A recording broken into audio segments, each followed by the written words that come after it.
Hi, and welcome back to Roots to Curls. Here we are going over part two of Basics to Natural Hair Care. I hope that you go back if you haven't watched it already and watch part one, but I'll give a quick overview of part one here as well.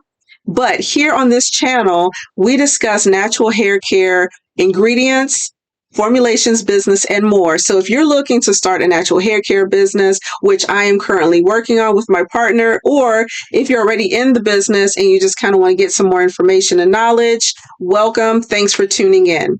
All right. So as a recap of part one, we went over the 6 major components of hair. So one is texture. It's the natural shape and pattern of each hair strand. 2 is structure, which is the thickness and width of each hair strand. 3, density, which is the number of curly strands that are on your head.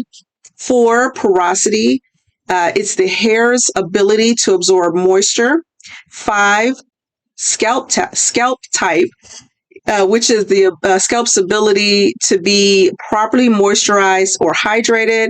6, the pH balance, which is important as well, which is the measurement of how acidic and alkaline a substance is. And then last, towards the end of part one, we created a vision and plan to help start your hair care line. So now we're on 8 and it's time to formulate. Hey, that rhymes.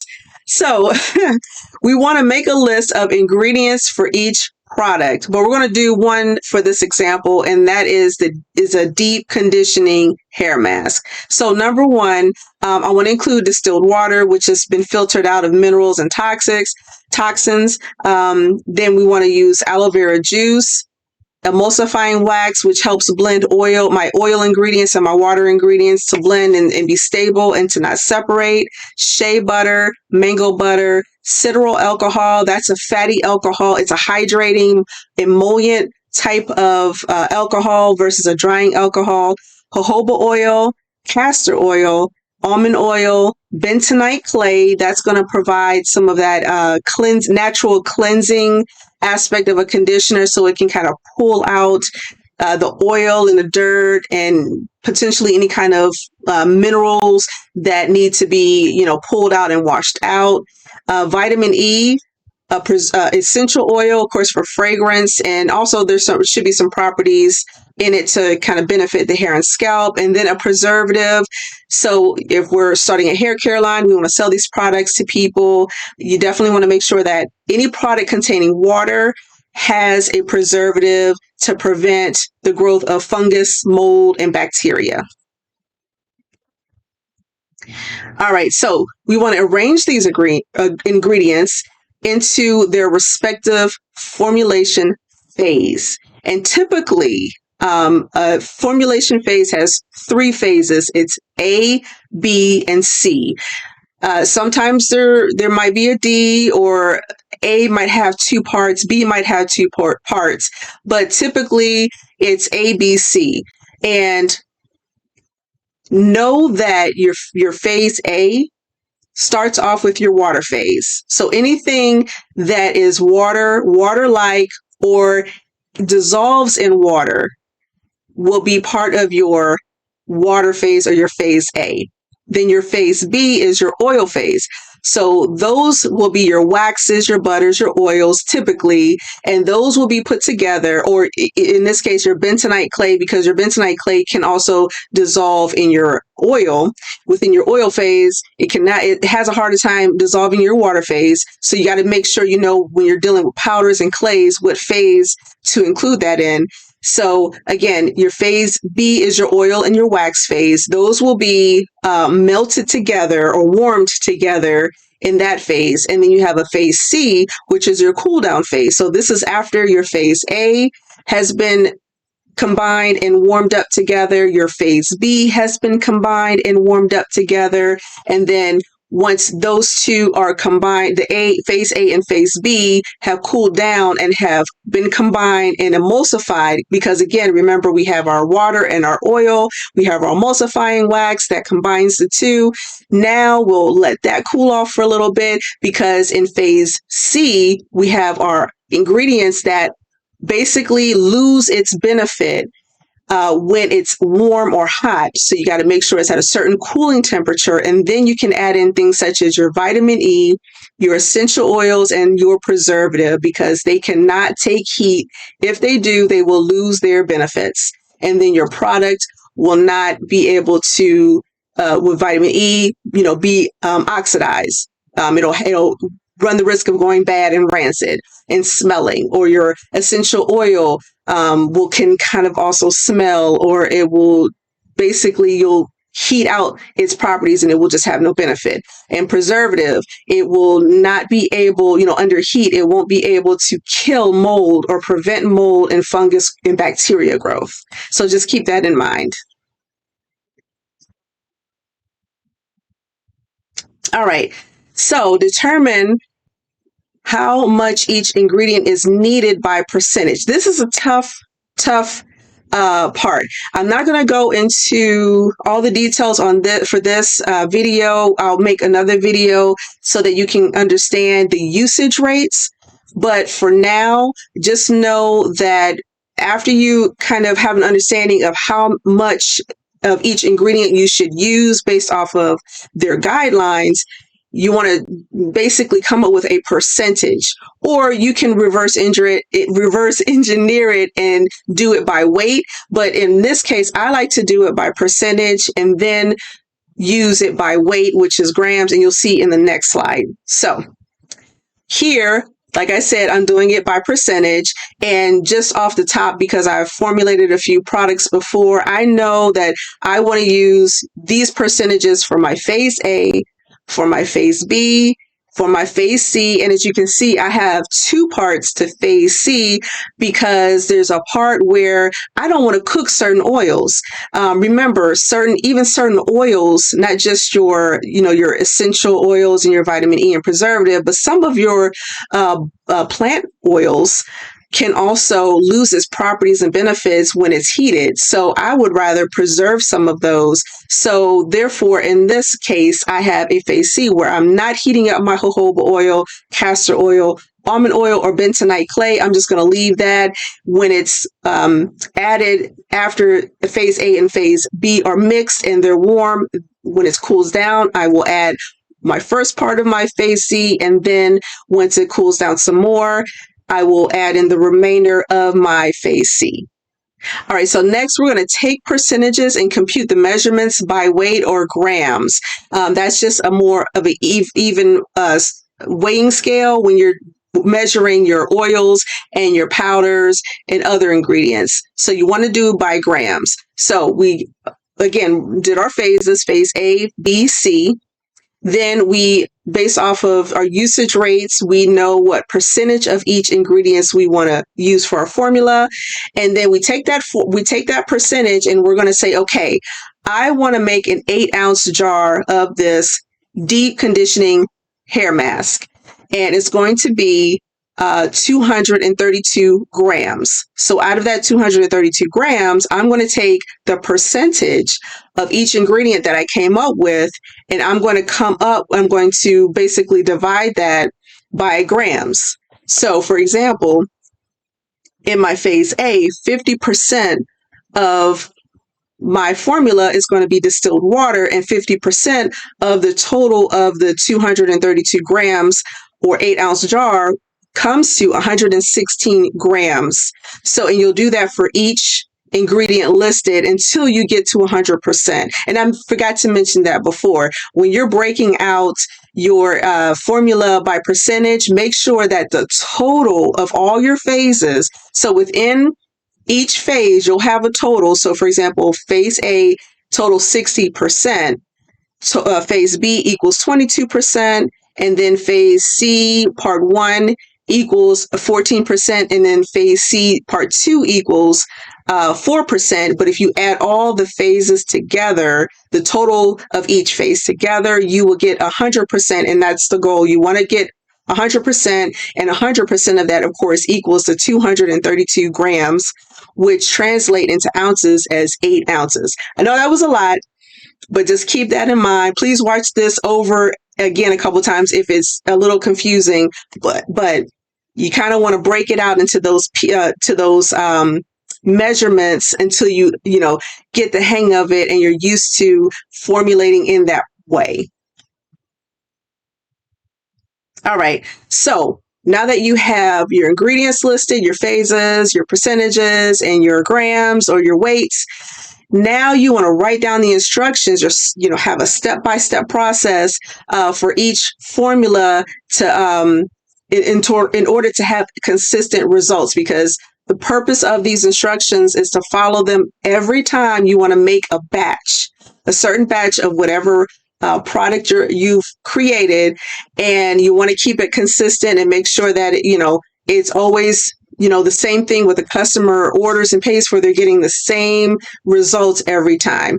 So I just gave kind of like a little example here. So phase A, and be very specific and clear if you can, like, what type of container you want to use, how you want to manage the combination of ingredients. Are you going to warm it up? Are you going to stir it? Are you going to whisk it? If it's going to be on heat, how hot does it need to be, or how cool does it need to be when it's in the cool down phase? You want to be very, very specific, because remember, consistency is very important to make sure that you're getting the same results every time. So phase A, just an example, combine all the ingredients in that phase and place it into a disinfectant container, of course, because we want to make sure that there are no contaminations within the container that you're using.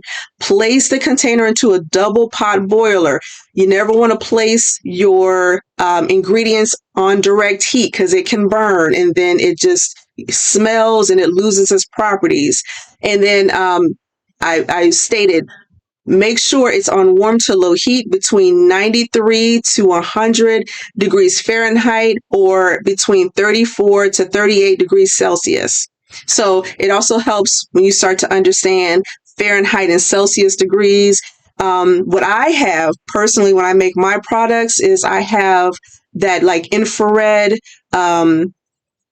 temperature checker, and it is universal, so it's not just for the human body, but it can be for food and other items. And I will hold it directly over my products when it's on the double boiler, to just make sure that it's within that temperature range. It's not too hot, of course, or not too cold, and I can control it and make sure that everything is just right.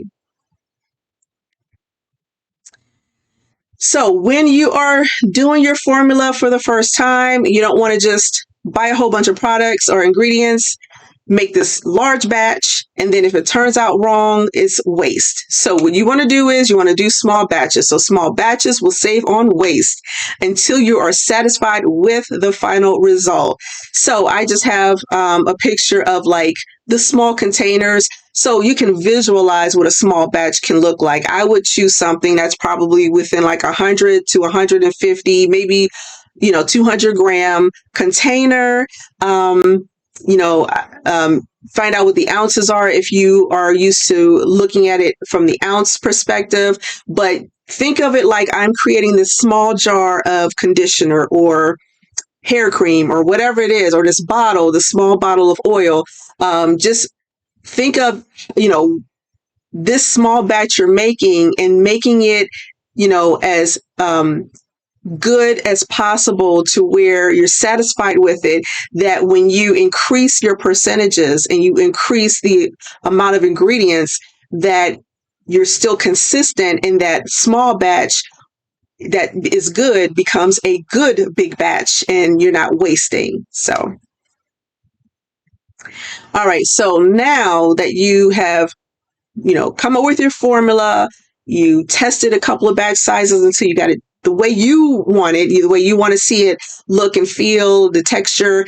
Now you want to check for stability. So you want to wait after you make your small batch, your product, you want to allow it to sit and wait for at least 3 to 4 months for stability checking. So stability checking refers to how the formula of a product is able to retain its texture, emulsion, meaning it, if you have oils and water, nothing's, separated. It doesn't look bubbly, oily, yucky. and the beneficial properties. You want to make sure that it still does what you intended it to do. And also preservation. So you want to make sure also with over the next 3 to 4 months, if you haven't seen any mold or fungus or bacteria growth, that's a good sign that you have preserved it well. Typically, a product that has a preservative can last anywhere, depending on how that person handles a product, and as long as water is not getting into it, it can last anywhere from maybe a year to 2 years, depending. And of course, the type of the preservative you use as well. In addition, and other vital characteristics within the certain time frame, aka shelf life. So that is what the shelf life is. How long that product can stay preserved without the growth of fungus, mold, and bacteria. Typically, a product's shelf life, as I mentioned before, can last anywhere between 1 to 2 years, depending on the type of preservative used. Broad spectrum preservatives. They cover a broad spectrum of microbes, including bacteria, mold, and yeast. They offer the best, most effective protection against microbial contamination for the longest period of time. So when you're looking for a preservative, and that's a little touchy because there are synthetic ones, there are natural ones, there are some that have both synthetic and natural ingredients. Just do your research. And make sure you find a really good preservative that fits your needs, because of course we're talking about natural hair care products. So make sure you're finding a really good preservative with water-based products. If it's just completely oil, like a hair oil, you do not need a preservative because typically bacteria, mold, and yeast can't grow and oil is too dense. But anything with water basically encourages growth. Want to make sure that you have the right preservative for the function of your product, and it will give it'll hold the shelf life that you desire for it to have. Okay. All right. 12, select product container type and sizes. So now that your formula, your product, it's stable enough. Now you want to know the product size, because selecting the type of container and size for each product will help you determine the final cost of each product. It'll also help you on knowing how much to charge your customers and how you want to compete within the natural hair care market overall. That's important too, because I don't see too many people creating large bottles, large jars, large containers, or teeny tiny ones either. You want to make sure that if you're going to make a shampoo bottle, what's pretty much the industry standard, if you're looking around on the shelves, is typically anywhere between an 8-ounce or a 16-ounce bottle. And of course, the more product in a bottle, the more your charge will be, the more your cost will be, meaning you will charge a higher price. So just keep that in mind. The container size definitely, plays a part in how much you're going to charge that customer. Okay. All right. And you want to design your product. Number 13, design your product labels by FDA standards. Yes, you have to have a label. It can't just be a logo, and it can't just say hair cream or hair moisturizer or whatever. You have to have certain things listed on your label for the customer to know. So for example, you have to identify, you have to have an identity statement on the label, meaning the brand name, the logo, they have to recognize who you are, as a company. The net quantity of contents, it can be in ounces, milliliters. So example, like I said, it could be an 8-ounce bottle, a 16-ounce bottle, but it has to state it on the bottle. The name and place of business. So if this is tricky, so let's say you're new, you're starting out, and you don't have a company, you don't have a business location, a business office, you're working from home and you're doing this. That's totally fine. Buy a business address. What I do is I go to my post office. Now they don't do, they're allowing you to use their address instead of a P.O. box. So I use their street address. That is now my business, my place of business. And I use that address, or a website. So then they can know to go to www.rootstocurls.com if they have questions about their orders, if they want to order more products, if they have a question or complaint, anything, then you have to put that in there so the customer can have a place to go with any concerns or questions. And a distributor statement. So that's kind of different. So if typically when you're small, you're the one that's making and distributing your product.